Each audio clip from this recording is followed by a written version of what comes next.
और हम कल्पना दीदी को बोलना चाहेंगे कि आप तो मैया सामान तो बांट रहे हैं, लेकिन भैयाओं को एक एक करके मार के खत्म कर दे रहे हैं। जल जंगल जमीन लूटा जा रहा है झारखंडियों का, और जल जंगल जमीन भी देंगे और जान भी दे रहे हैं। ये नहीं होना चाहिए। मैं सरकार से सवाल ये करना चाहता हूँ कि कानून सिर्फ और सिर्फ आम जनता के लिए बना है, क्या कोई सरकार पदाधिकारी है उन पर नहीं है? तो इस पर भी बीएसएल को इतना ही बोलना चाहते हैं कि प्रेम तो क्या करने गया था? आपको करोड़ों का रोजगार मांगने नहीं गया था, वो अपना जमीन दिया है। जमीन देने के बावजूद वो अपना हक मांगने गया था, एक नौकरी मांगने गया था। सबसे पहले आपका न्यूज़ चैनल को झारखंडी जोहार। और मैं सोनामणि मांझी, एक झारखंड की आदिवासी बेटी होने के नाते बीएसएल जो अत्याचार किया हम विस्थापितों पर, हम आदिवासी पर, पूरा 1 महीना होने जा रहा है। एक एक करके मतलब मारे जा रहे हैं हम लोग। जैसे कि रांची में भी उतना बड़ा हत्याकांड हुआ, अभी प्रेम महतो का इतना बड़ा प्रशासन द्वारा जो हुआ, ये बहुत निंदनीय विषय है। और सरकार से हम इतना ही रिक्वेस्ट करना चाहते हैं, और आदिवासी मूलवासी को रिक्वेस्ट करना चाहते हैं कि इतना कुछ होने का बावजूद अभी हम लोग को एक होना चाहिए, ना कि हम लोग को जातिवाद में बांट के अभी हम लोग अपना झारखंड को बचाना है। जातिवाद में नहीं बांटना है, एक साथ रह के। आज प्रेम महतो का जो इतना बड़ा मतलब हादसा हुआ, एक हादसा ही हुआ, शहीद मतलब एक शहीद का रूप में आज हम लोग कैंडल जलाए, फिर पैदल मार्च हुआ। उसके बाद आज प्रशासन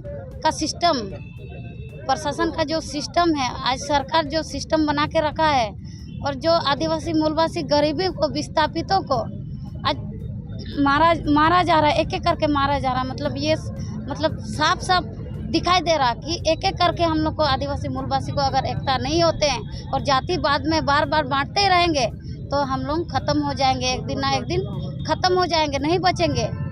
और बीएसएल को इतना ही बोलना चाहते हैं कि प्रेम तो क्या करने गया था? आपको करोड़ों का रोजगार मांगने नहीं गया था, वो अपना जमीन दिया है। जमीन देने के बावजूद वो अपना हक मांगने गया था, एक नौकरी मांगने गया था। एक नौकरी मांगने जाने का यही नतीजा मिला, उसको मौत का सजा दे दिए। इतना बड़ा सरकार का कंपनी चल रहा है, सरकार का बीएसएल जो चल रहा है, सरकार का ही ना है, इतना बड़ा कंपनी चल रहा है।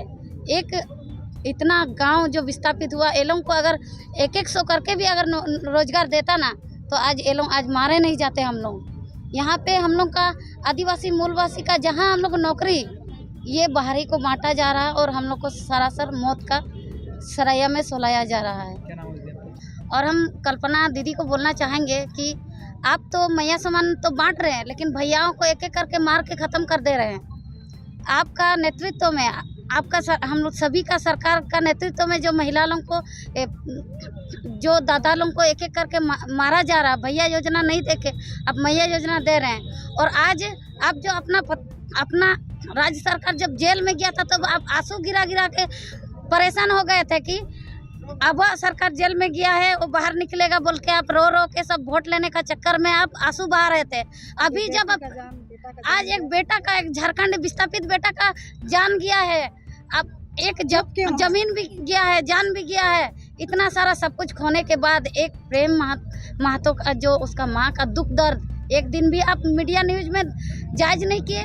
यही है आपका राज, यही आपका नीति नियम। महिला होके एक दिन भी आंसू नहीं गिरा है। और आज हम बहुत दुख लगता है कि आदिवासी मूलवासी जागरूक नहीं है। हम लोग जातिवाद पे बांट के अभी हम लोग को कमज़ोर किया जा रहा, पूरा इतना ज़्यादा कमज़ोर किया जा रहा कि हम लोग मरने तक अभी स्टार्ट हो गया, माने मरना पड़ रहा है हम लोग को। ये शर्म होना चाहिए हम लोग का। कल्पना दीदी को शर्म होना चाहिए कि वो माँ उतना रो रही है, तो आज एक वर्ड दे देती वो माँ का ऊपर में। इतना बड़ा दर्द हुआ, जाके देखना चाहिए क्या शोषित पीड़ित हो रहा, विस्थापित लोग क्या हो रहा है झारखंड में, उसको देखना चाहिए कि कितना महिला लोग या पुरुष लोग आदिवासी मूलवासी नौकरी रोजगार के लिए, पेट के लिए, रोटी के लिए इतना शोषित हो रहा है। राज्य के सत्ताधारी दल और केंद्र के जो सत्ताधारी दल है, यहाँ के लोगों को बुड़बक बनाने के लिए काम कर रहा है। झारखंड में एकमात्र दल है JLKM पार्टी। हमारे जो मुखिया है आदरणीय जयराम महतो जी, उनका नेतृत्व में दिनों दिन लोगों का आशाएं जो है वो बढ़ रही है और निश्चित रूप से आने वाला समय में जेएलकेएम पार्टी इस प्रदेश में राज करेगी और जो मूलभूत सुविधा है लोगों के लिए वो जेएलकेएम पार्टी देगी। दूसरे दल से किसी को उम्मीद नहीं है। धीरे धीरे आज देखिए एक छोटा सा लड़का इतना कम समय में लोगों का विश्वास जीता और जीत करके वो विधानसभा पहुँचे। अब विधानसभा में अगर आप देखिएगा सबसे ज़्यादा ज्वलंत मुद्दों को लेकर के हमारे दल के मुखिया वो मुखर रहे हैं। ये किसी से छुपा हुआ बात नहीं है। आने वाला समय में जो जिस आशा के साथ झारखंड राज्य को अलग किया गया था वो आशा जेएलकेएम पार्टी को पूरा करेगी। तो आगे की राजनीति किस और करवट लेगी? मतलब जिस तरह देखिए- एक तरफ राजनीति देखिए- जात धर्म की हो रही है और एक तरफ राजनीति देखिए युवाओं को लेकर कर रहे हैं। जनता जाग चुकी है, पूरा संपूर्ण देश की जनता जाग चुकी है। अगर कोई भी दल अगर झूठ के तहत अगर वो राज करेगा वो ज़्यादा दिन तक टिकेगा नहीं। तो जेएलकेएम पार्टी है, मुद्दा आधारित पार्टी है, वो मुद्दों को लेकर के वो मुखार है और निश्चित रूप से जिस आशा और उम्मीद के साथ झारखंड राज्य को हम लोग लिए थे वो हम लोग पूरा करेंगे। देखिए, आज झारखंड में महिला पहले आगे नहीं आती थी। जब से जयराम दादा आगे आए हैं, महिलाएं हम लोग जितना भी महिला शक्ति है आगे आने का मतलब क्या बोलेंगे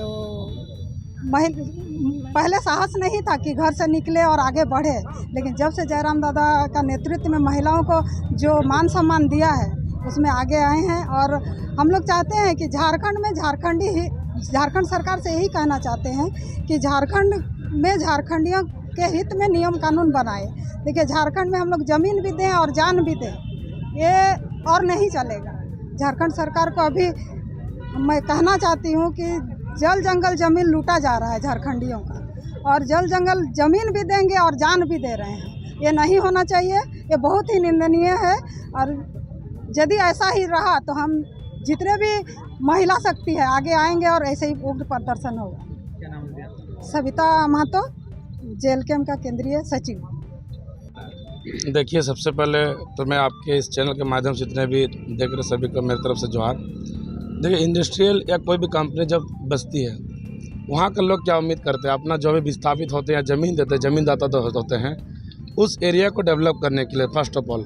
लेकिन क्या होता है कि अगर उस मकसद के साथ कंपनी अगर नहीं उसको पूरी कर पा रही है तो ये बहुत बड़ा दुर्भाग्यपूर्ण है। सिर्फ कंपनी तो चाहती है कि हम किस तरह से कम में कम निपटा के चले जाए, बाहर से लोगों को लाते हैं, कम से कम दर में खटा करके वो काम निकालते हैं। लेकिन उनका क्या हुआ, जिन्होंने अपने ज़मीन को दान दिया। लेकिन सबसे जो बड़ा है, झारखंड में आज तक जो विस्थापित नीति नहीं बना, जिसके चलते यहाँ का जो भी अधिकार है, हक है, यहाँ के मजदूरों को जबरन पलायन में जाना पड़ रहा है। द्वार में कंपनी है लेकिन रोज़गार नहीं है। रोज़गार पे जाते हैं तो लोगों को शोषित किया जाता है। आज भी यहाँ पर 4000 लगभग कंपनी है आदितपुर में, इंडस्ट्रियल बेल्ट कहा जाता है। यहाँ पर भी इस क्षेत्र में देखिएगा सरायकेला में यहाँ के लोग भी पलायन करने बाहर जा रहे हैं। क्यों? मजबूरन, या तो उचित दर नहीं मिलता है या तो बहुत ज़्यादा खटाया जाता है। इसलिए कंपनी यहाँ पर सरकार से ये मेरा यही निवेदन होगा कि विस्थापन नीति अगर बन जाता है तो विस्थापन के बदले में जो पीढ़ी दर पीढ़ी नौकरी या उचित मुआवजा और जो भी फैसिलिटी देना मिलना चाहिए बाकी राज्य के कंपेयर में वो हमारे यहाँ पर मिलना चाहिए। इससे पलायन का हम लोग दूर कर सकते हैं और युवाओं में रोजगार भी आ सकता है। दूसरी बात, अपने जो कैंडल मार्च का अपने बात कही, आज हम लोग कैंडल मार्च के माध्यम से सरकार को ये चेतावनी देना चाह रहे हैं कि आज हम प्रेमदास शहीद हो गए, अपने अधिकार को लेकर लड़ रहे थे, उनमें शहीद हो गए। तो सरकार इस पर आज तक जो एक्चुअल में दोषी है उन पर कार्रवाई नहीं करते हैं। वही चीज़ अगर आम जनता कोई साधारण व्यक्ति अगर करते हैं तो उन पर मॉब लिंचिंग जैसा केस दर्ज कर जाता है। लेकिन आज सीआईएसएफ इतने भीड़ में उसको वीडियो में साफ साफ दिख रहा है, उसको मैंने मार के डंडा मार के उसको मारा गया है, लेकिन सरकार इन लोगों पर कोई कार्रवाई नहीं करती है। तो मैं सरकार से सवाल ये करना चाहता हूँ कि कानून सिर्फ और सिर्फ आम जनता के लिए बना है, क्या कोई सरकार पदाधिकारी है उन पर नहीं है? तो इस पर भी सरकार को संज्ञान लेना चाहिए, चाहे वो कोई भी सरकारी पदाधिकारी क्यों ना हो। अगर वो गलत तरीके से उसको इस्तेमाल करते हैं उन पर भी कानूनी कार्रवाई होना चाहिए।